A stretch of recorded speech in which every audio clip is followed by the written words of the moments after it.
Hey guys, welcome back to my YouTube channel. Today we're doing a little book video. It's going to be literally a book haul, the books I read this past month, which is June. And I think that's it actually. Book haul, books I read in June. Why did I think there was one more thing? And those are the two things that we're going to be talking about in today's video. Books that I read in June and a little book haul for y'all. I have accumulated a good amount of books over the past 2 weeks. I was out of town for a good hot minute there, and I've gotten books out of like little free libraries. I bought a few, but we're gonna kick it off with a little book haul. Let's hop right in. Let's waste no time. I got my coffee here. Let's kick it off. The first book I actually already read, and that is One Golden Summer by Carly Fortune. I'm not going to talk too much about it in this portion. I'll talk about it when I talk about the books that I read in June. But this is one of the books that I bought. I got it from Target. I didn't realize that when you get like the Target exclusive, I was like, what's like the bonus content? And I think it's this, because I don't think all of the books have this. But isn't that so pretty? Anyways, I love that. Yes, it did get very messed up with going to the beach and reading it by the pool, but you know what, battle scars. Next book I read, also I'm not going to talk too much about in this segment because I did read this and DNF it. That's all I'm going to say on this one. However, I am obsessed. I also got this from Target, and I didn't realize that this had like special art in it. Look at that. Usually I'm not a fan of art from a book. Like, I love coming up in my mind with like what the characters look like. For some reason I loved that picture. Like, it's just so pretty to me. Anyways, we'll talk about that more in a minute. Now for the books that I actually have not, actually there's one more, hold on. This book I'm actually reading right now, so I can't say too much about. Also, it's a second book in a series. Legendary, this is in the Carvel series. It's a second book, and this follows Donatella. Actually, the first book follows her sister Scarlett, and they are romances, and they're romance fantasies, and they're young adults, and they're just so easy to follow. They feel like a fairy tale in the lightest way possible. Barely any world building. It's just a fun time. However, you still have pretty high stakes because there's like challenges and twists and turns in the storyline that the characters have to go through. I'm just loving it so far. Now for all of the other books that I've just bought or gotten and I haven't read yet. So this book I actually got for free at my library, Infinity. It's called Chronicles of Nick, and the reason why I picked this one up was because this is the types of books that would catch my attention when I was younger. I read strictly dystopian when I was like 14 and 15, and I barely even read the back, so I don't even know what it's about, but I know it follows a 14-year-old boy. His name's Nick. Honestly, don't even know if it's fiction or dystopian, but I thought it looked fun, and yes, the font is humongous. So obviously it's gonna be very juvenile, like a step below young adult, but I don't care. Bookshop by the Sea by Denise Hunter. This book actually I picked up from a Christian bookstore while I was on vacation.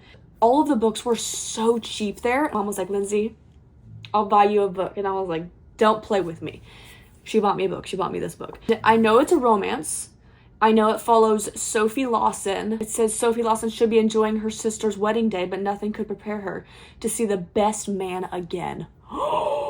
It takes place in Piper's Cove, the quaint North Carolina beach town. What the freak? My country accent popped out there. And it follows Sophie, and the best man that she wasn't prepared to see again is Aiden Maddox, her high school sweetheart, who left her without a backward glance. So it sounds like a second chance, perhaps.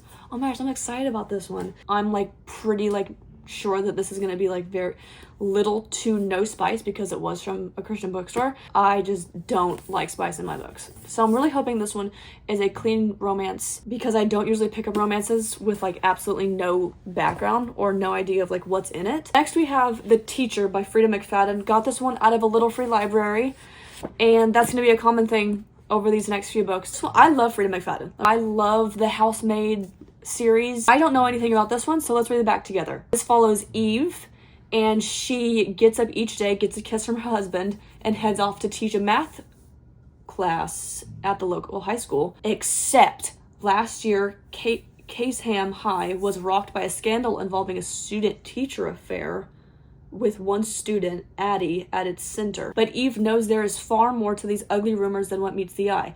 Addie can't be trusted. She lies, she hurts people, she destroys lives.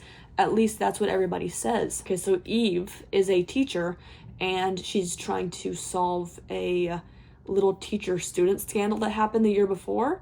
Let's see how this one goes. If I don't like it, no harm, no foul. I've actually never said that saying before, and I don't know what possessed me to say it for the first time in my life. I didn't even finish my thought. No harm, no foul. I'll just put it back in the little free library. Next, also got this out of the library. Fiona Iverson's Rules for Commuting by Claire Pooley. I've read the back of the book before, and it sounds like it follows a girl that she's very like to the T, follows the same route to work every day. And then she meets this guy who's like choking on a grape in front of her. So basically that kind of like stops her everyday routine. It sounds more like fiction than romance because it kind of sounds like she's like discovering herself. So that sounds like fun. I picked up this book, The Woman in the Window by A.J. Finn. I love thrillers. I don't do horror, but I do thrillers. And I didn't know anything about it, so I flipped it around to read the synopsis, and Stephen King left a review. The King of Horror left a review. And I know I literally just said that I don't do horror, but I'm going to give it to Stephen King. I've read some of his books, and even his thrillers hit very hard. And I know that man can write. So any book that he puts a review on, I mean, sheesh, it's got to count for something, right? It says that it follows Annie Fox, who lives alone, and she is a recluse and is unable to venture outside. Ooh, interesting. She spends her days drinking wine, maybe a little too much, watching old movies, recalling happier times, and spying on her neighbors. And then basically it sounds like a family moves in next door, and she starts spying on them. Pretty sure that's illegal. I'm not positive though. Confused about what is real, what is imagined, who is in danger, and who is in control. And then it ends with saying, in this diabolically gripping thriller, no one and nothing is what it seems. And then it says Stephen King's review. So obviously I'm very excited about that one. Probably will wait till after summer to read that because I'm not a huge fan of reading darker books in the happiest and brightest season of the year, which is summer. So I don't know, we'll see when we get to it. We'll read it when we read it. Okay, last book for this book haul, I got a Kristen Hanna book, Night Road. And I found this at a thrift store. It was actually, they called it a flea market / antique store. I'm calling it a thrift store because I don't want to say all that. So I got Night Road. Don't know anything about this. However, I do know most of her books are women's fiction. I am not a huge fan of just fiction. It has to have something else driving it, whether it be like a romance on the side or just something else. Basically, I'm a little nervous to hop into fiction, women's fiction, because I don't know how I feel about it. That's just all. That's all there is to it. That is my book haul. Those are all the books that I've accumulated over the past few weeks. Now let's talk about the books that I've read fully or DNF'd or soft DNF'd in June. Start off with one of the ones I already mentioned, Blood of Hercules by Jasmine Moss. It is a fantasy. It's a romantasy, actually, technically. I read a teeny bit over halfway through this book and DNF'd it. Let me explain. Let me tell you why I DNF'd it. If it is a huge reason, like it's too much spice or too inappropriate, and that's the lone reason that I want to put the book down, I'm going to do that. Me personally, I don't like reading about inappropriate things. I don't like reading about spice or anything that is related to those two things. And all of those things were in this book except spice. Like, they talked about everything in between in this book. This is based around Greek mythology. And even though, like, the main character, she's a young girl. She's like 19 or 18. Even though she wasn't specifically like living that way, they kept talking about it.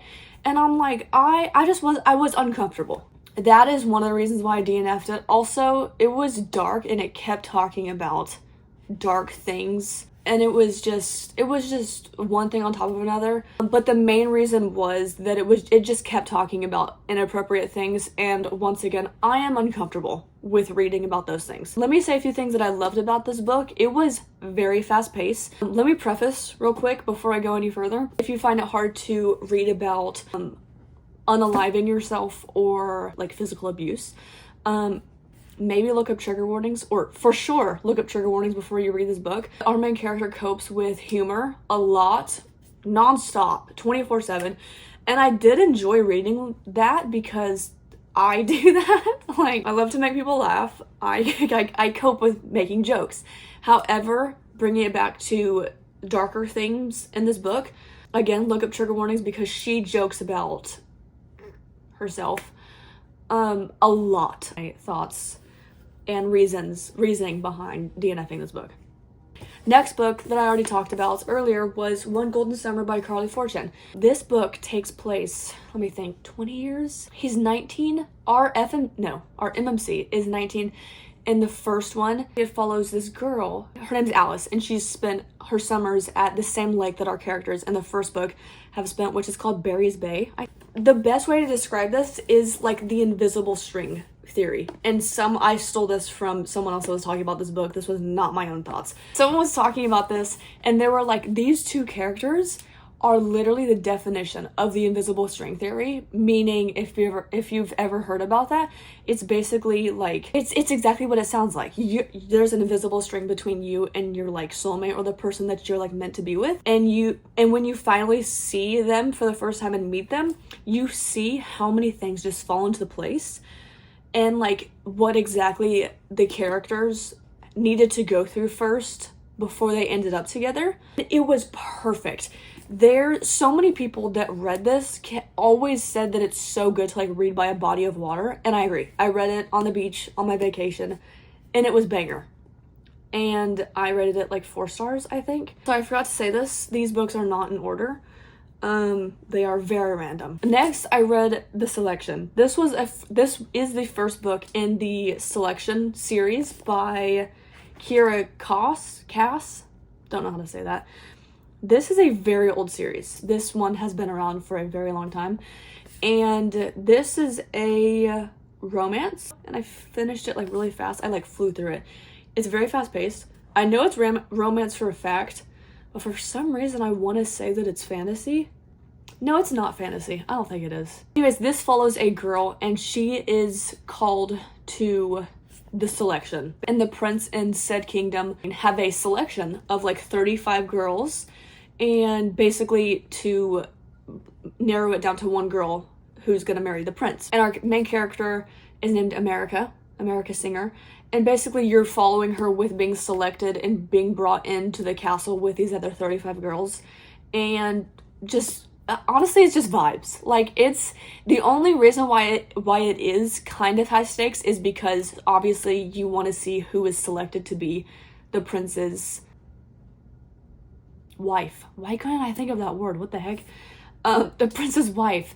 And so like the highest high stakes in this book that you're gonna see so far, at least in this book. I don't know about the rest of the series. I didn't read it, but this one I liked. I gave it 3 stars. I didn't really get connected to these characters, and also the main character was annoying me a little bit, but I can't remember why. So I don't know if it was relevant or not. Maybe I should just scratch that from the record. I liked this book and I gave it 3 stars. Let's just stop there. Carvel by Stephanie Garber. This was a reread. This follows Scarlett. Her like dream is to go to this carnival / circus called Carvel. The like ringmaster or the leader, his name is Legend. The book is kicked off with you're seeing all of these notes that she has sent Legend, basically begging him to let her and her sister go to this circus called Carvel, because if you win this game, you get 1 wish granted to you. She wants to go to this circus with her sister, Donatella. And so basically this book is in Scarlett's point of view. You're following them through the game called Carvel, and it is very high stakes because basically in Carvel, when you first enter, you're warned that not everything is as it seems, and basically like you're heavily warned to not get too carried away, because there's rumors of this person that got too carried away and they died. I love Stephanie Garber's writing. Is how I like to describe fairy tale, high stakes, but very fast paced and very easy to understand. And I love it so much. I'm reading the second book in this series right now. Last book, actually, that I read in June was Funny Story by Emily Henry. This follows Daphne and Peter. Basically, Daphne and Peter move in together because their significant others broke up with them and are now dating each other. It's like this weird situation. They're both like heartbroken, and you see them both going through this like path in life of getting over their exes and also maybe falling for each other in the meantime. I loved this book so much because it is very short, and this was one of my first Emily Henry books to read. I love these two. Something about this book, it was just so fast paced, maybe because it was so short. Actually, no, it wasn't that short. It's like 370 pages long. I liked it. It had a little hint of comedy every now and again. Some of like the side characters were very comedic, very humorous. I loved it. It was a fun time. And also, I love it when romance brings in a subplot of grief or something deeper, meaning like issues with parents, something deeper in their life that they're going through, because it feels more lifelike. And this had that. This book, it was wonderful, and it just flew by, in my opinion.